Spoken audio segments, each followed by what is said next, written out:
All right, this game is called Predators and Prey, and it is for grades 1 to 6, and you don't need any equipment. And this is a great cross-curricular activity, and thanks goes to Richard Turin. He's a friend of mine who did some practice teaching in my school this year, and he brought this idea. Especially, it was great with the grade 3 4s. They were working on life cycles and food chains and whatnot.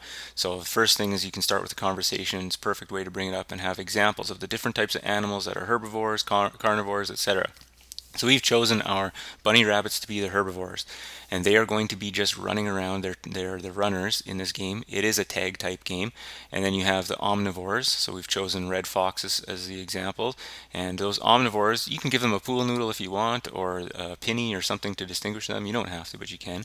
And then at the very top, you're going to have a carnivore who's also the tagger. He's the ultimate tagger, and the carnivore can go around and tag the foxes. So the wolf can catch the foxes and the bunnies.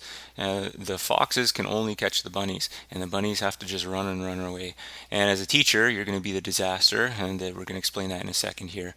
So on the go signal, everyone's going to be moving around, running around, and of course the taggers are going to try and tag the others. So foxes chase and tag the bunny. The bunny then has to go to the teacher and perform some sort of an exercise. We've chosen maybe a few push-ups, and then that bunny can go and return into the play.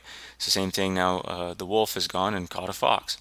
So of course the fox goes to the teacher, does the exercise that you determined, and then goes back into play, and then that fox right away caught a bunny. So that's the way that the basis of the game works for a round. Play for whatever length you want, and then what happens is once the bunny's finished doing the push-ups there, the teacher is going to yell out a type of disaster when the teacher wants to end the round.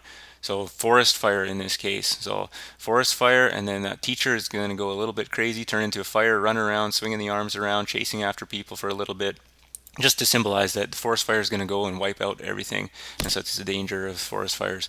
And some other examples of disasters: you could have flood, you could have things like wind or tornadoes, you can have bacteria or parasites, that kind of stuff that wipes things out.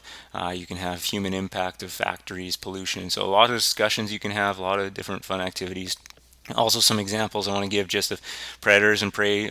So, shark to the seal to the fish. Those are some examples. Of course, kids have the best examples, right? So go with that first. But cougar to a turkey to an insect. I know that picture is actually a lion, not a cougar. Owl to a mouse to a piece of cheese.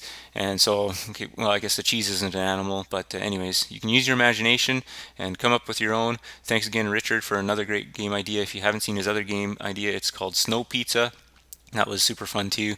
And so yeah, if you've enjoyed this game, please appreciate if you subscribe for more games so we can keep making them and be excited to make them and all that kind of stuff, even though I'm not normally an exciting person. And also visit PhysEdGames.com.